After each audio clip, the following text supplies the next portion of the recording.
has turned, the stars align above. Annabelle's heart overflowing with love.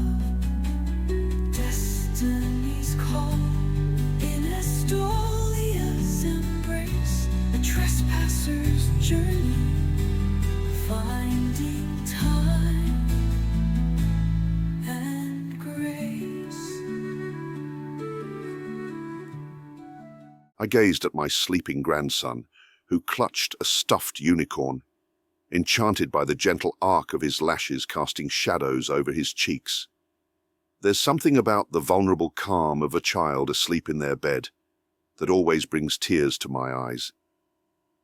I remember the day Miracle was born and my fervent prayers to someday see her healthy and safely asleep, just like this, 5 years later.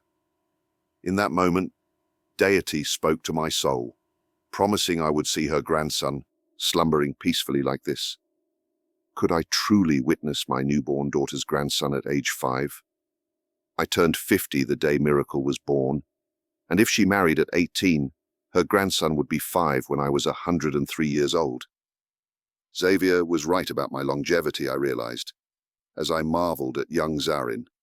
I did not feel my age. How could I? I felt no different than I felt when I was 67, and my youngest daughter took Zarin's soul into her keeping. Lazarus, Ezekiel, Zacharian, Capitulo 88, Postscript. She was unsure of what would come next, yet awed by the bright future Cathaya envisioned so clearly. A sense of destiny filled her heart, now that she knew for sure this man was to be hers. "Come with me, Annabelle," he bid, guiding her to a corner of the chamber she hadn't yet explored. They passed by the bed with its grand chest at the foot, moved beyond the tapestry shutting out the world, and towards the extra-wide arched doorway.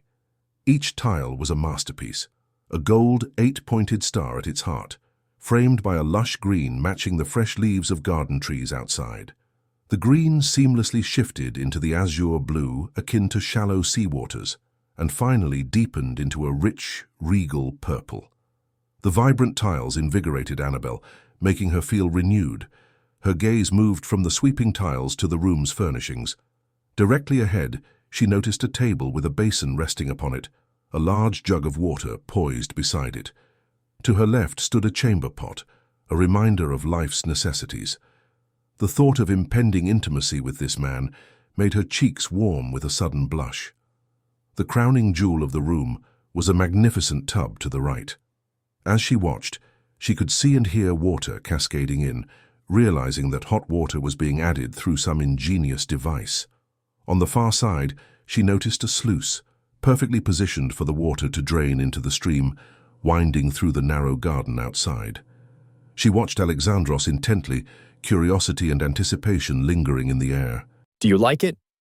he asked, his voice unexpectedly vulnerable, reminiscent of a child seeking approval. She stepped closer to him with a warm smile. Duke Ortega of Parma boasted of having the finest, yet what he possessed pales compared to this. I am beyond impressed, Alexandros. I'm in awe of the sheer delight it brings. She felt the well of emotion rising within her, and knew she must manage herself soon. Are you certain you want to choose me? Ulysses mentioned it was an irrevocable step. He stepped closer, gently placing his hands on her shoulders. "I am certain, Annabelle," he assured her, his voice steady and sincere. Taking her hands, he guided them to the fastenings of his shirt. "Will you undress me?" he whispered, his words soft and inviting. Annabelle preferred silence over discussing the weighty decision they had both embraced. Any conversation could invite a flicker of doubt in him, and that was not a risk she was willing to take. With her gaze fixed on the task, she concentrated on keeping her hands steady, unfastening each button with deliberate care. Piece by piece his clothing fell away until only his underpants remained. She hesitated then, her eyes searching his for assurance. His smile was soft, yet his eyes told a different story. Something intense and burning lay within them. There was a slight flush to his cheeks, and a hint of tension marked his features. "May I undress you, Annabelle?"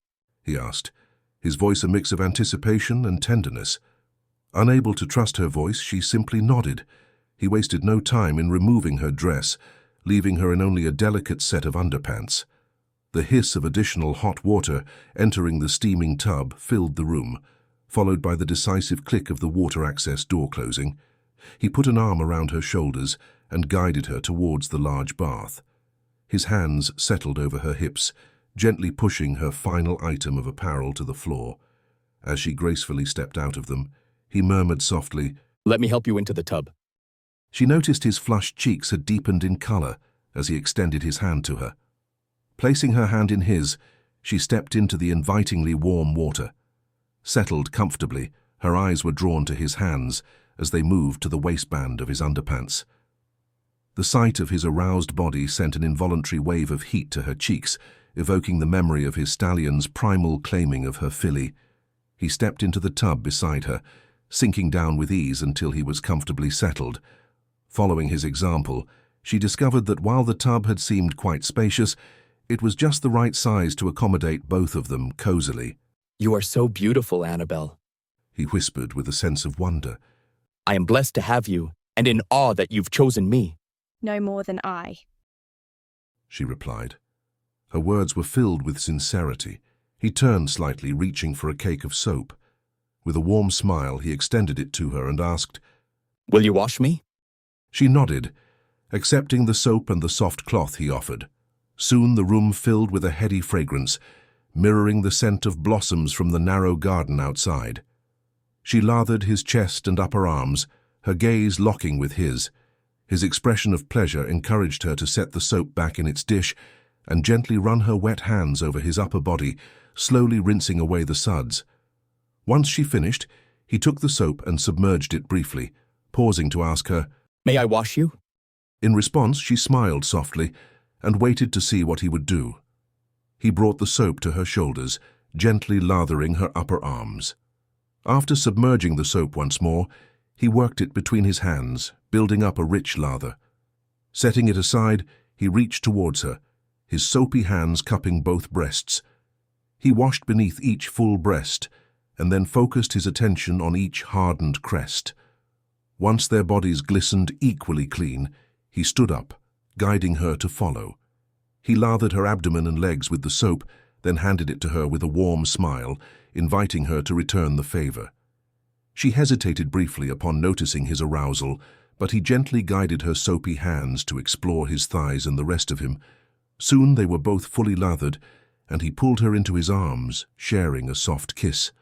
He then encouraged her to sit back in the water to rinse off, doing the same himself before stepping out of the bath. With a gentle smile, he opened the drain and picked up a large bath towel, holding it ready for her. Once she was standing on the exquisite tiles, he enveloped her in the towel, gently rubbing it over her body, drying her completely. He used the towel on himself, then draped it over the end of the tub. With a reassuring touch, he led her back to the bedchamber. Annabelle, He murmured. I am going to give my soul into your keeping. You are my greatest blessing, and I thank deity for the opportunity to have you in my life. She gazed at the man addressing her, feeling more at ease with him, standing naked in the bedchamber than she had ever felt in her life before this moment. Alexandros, I may not grasp everything you say, but I am entrusting my entire future into your hands.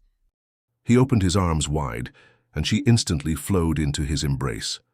The warmth of his chest against her breasts was exhilarating, complemented by the strength of his arms holding her close. In moments, their kiss ignited with a passionate fervor, and they began exploring each other with wild abandon. The opulence of fine linens and the bed's luxurious comfort were faint whispers against her senses, overshadowed by the electric feel of his skin under her fingertips, the shudder-inducing caress of his hands on her body, the intimate musk of his scent, and the tangy, salty taste of his skin consumed her. It was only when his hand ventured between her legs, touching her most sensitive area, that her maiden instincts flared, prompting her legs to close defensively. She met his gaze, expecting to find censure, but instead saw a smoldering intensity that matched her own desire. As she relaxed her thighs, his hand gently cupped her once more. A soft gasp escaped her lips when a finger brushed against her sensitive nerve endings, igniting a yearning deep within. Realizing she craved more than just his touch, she settled back onto the mattress, pulling him close over her. The sensation of his body claiming hers resonated through her entire being. The sheer pleasure of their union was beyond anything she could have imagined. Instinctively, her hands and body found the perfect rhythm, moving in harmony with his. An eternity later, they both gasped as an overwhelming rush of ecstasy coursed through them simultaneously. He stilled above her, his body heavy and spent, whispering something in the local dialect. As he finally pulled away, a stray thought crossed her mind. She couldn't help but wonder if Estrella had felt a similar pleasure when his stallion had claimed her. You keep my soul, Annabelle. In 7 days, at the end of our seclusion, we will be wed for all time. She sighed deeply in contentment, enjoying the sound of his heart beating in her ear. It seemed surreal that she had woken with the dawn on this island, and now, before dusk had settled, they were betrothed. She recalled the leap of faith she and Estrella took from Theros' ship, the fear that clenched her heart as they were immersed in the water. But her faith had been rewarded. They had reached the promised future that Cathaya had foreseen. Salt stings her eyes, a blurring hazy dream, washed ashore